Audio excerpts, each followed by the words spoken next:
Ready. All right.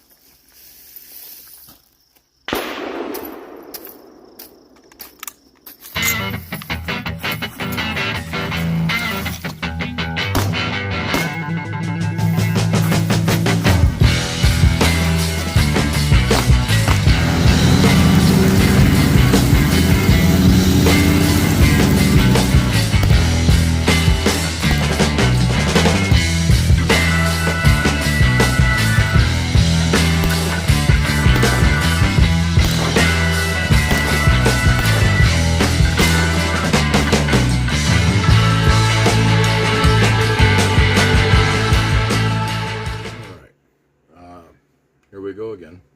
Just posted a video last night. But after today, I was wearing a new holster, and it got me thinking a little bit about some of the products we buy and use along with the firearms that we love. The holster that I'm specifically talking about from today is this one right here.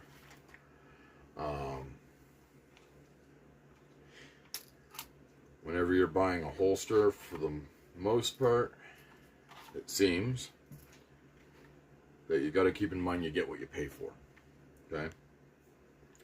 This looks really nice. It's leather. It is comfortable, but it's a piece of garbage.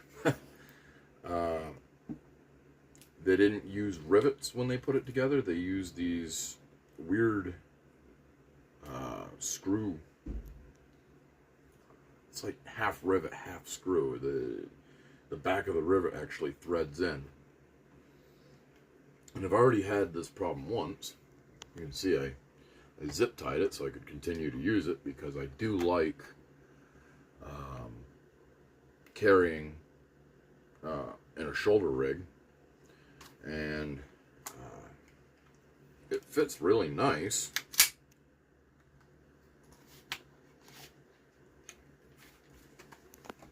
I'll show you.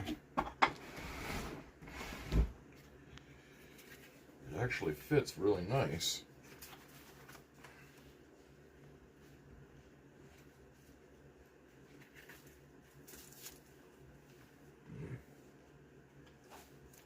Of course, I'm going to struggle with it on camera, right?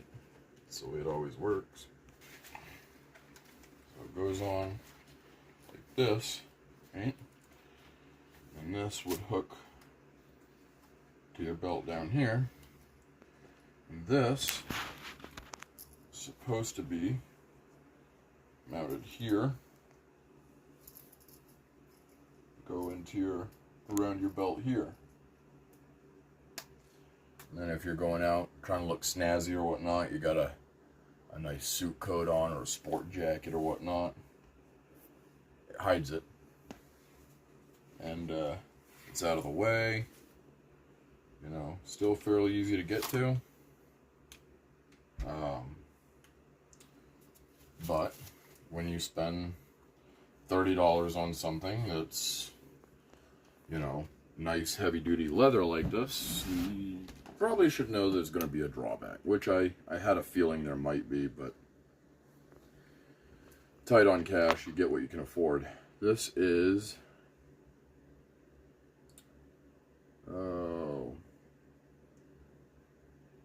Kingdom Holster. So probably stay away from them.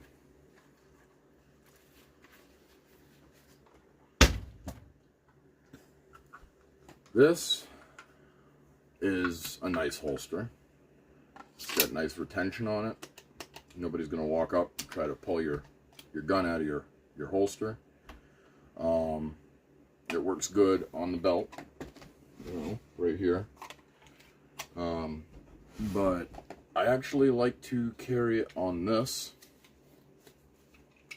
more of a thigh holster. Right now I've got it set up for my 5.7 because I've been carrying my 5.7 a lot.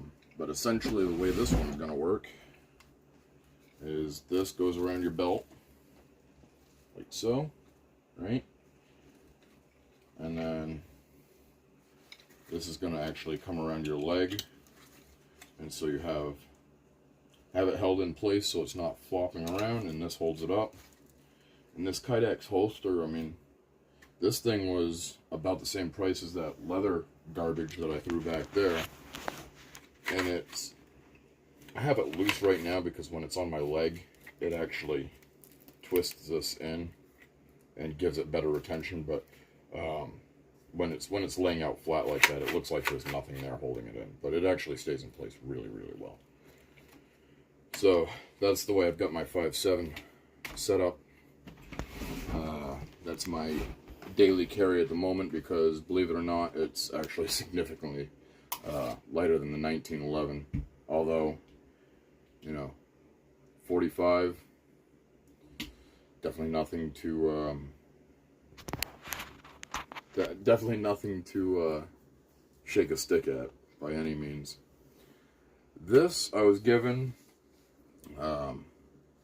Actually, it was given to me by CJ with CTV Tactical. He didn't have a 1911 anymore. He had it kicking around, and at the time, all I had was one of those vinyl weave holsters, which I'm not a huge fan of at all. I really don't like them at all. But he gave me this, and this is, you know, it stays put. Little snug. I could probably loosen it up a little bit. Nothing wrong with it by any means. You got, you know, nice coverage on your trigger, so nothing's going to be, you know, catching in the trigger guard, shooting you in the leg. Wouldn't be a very pleasant thing to do at all. But I wasn't crazy about the idea of it being clear. Again, you know, each their own. Nothing wrong with it. I believe these can actually be flipped around to this other side. So you could use it as a inside the waistband holster too, which it's a 1911. I'm not stuffing this thing down my pants. No way. But out of them all, I mean, this is my favorite. This is my favorite setup for my 1911. It can be put on this. I just, you know, pop this off of here, thread these bands where your belt would go, tighten it up a little bit more, and I can carry that on my thigh as well. Again, so far under the arm or on my thigh, those are my two favorite places to carry it. Mostly because I don't care what position you're in, you can always reach down to your thigh, right? It doesn't matter if you're prone, squatting, I don't know, hanging off a rooftop like a bat, I don't know, whatever. You're always going to be able to reach your thigh. Not going to be an issue. Again, right now I got the 5.7 set up to run off my thigh. I'm not even sure what brand this is, actually. But I love it. A little dusty. Sheetrock dust in there. Oops. But yeah, so that's what we're talking about tonight. Holsters, you know. If you're going to carry a handgun, you need a holster. Whether it be, you know, inside the waistband, outside the waistband, hip, thigh, under the arm, small of your back, your ankle, you know. I have carried a gun just stuffed in my boot. I would not suggest it. It's not comfortable. It hurts. Probably not very safe.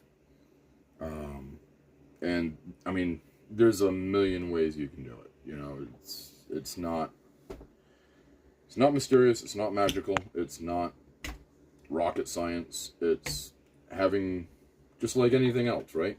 Having the right tool to do the job that you're trying to do. Figuring out what you like, what's comfortable, and just roll with it. So, alright, well, that's it for tonight. Again, you know, leave a comment. Tell me what you guys want to talk about next time. You know, I got long guns. we can still talk about these. I have another couple of handguns that we can talk about. So, yeah, just let me know what you guys want to talk about, and we'll make that happen the next time around. All right, thanks. Have a good night, and we'll see you next time.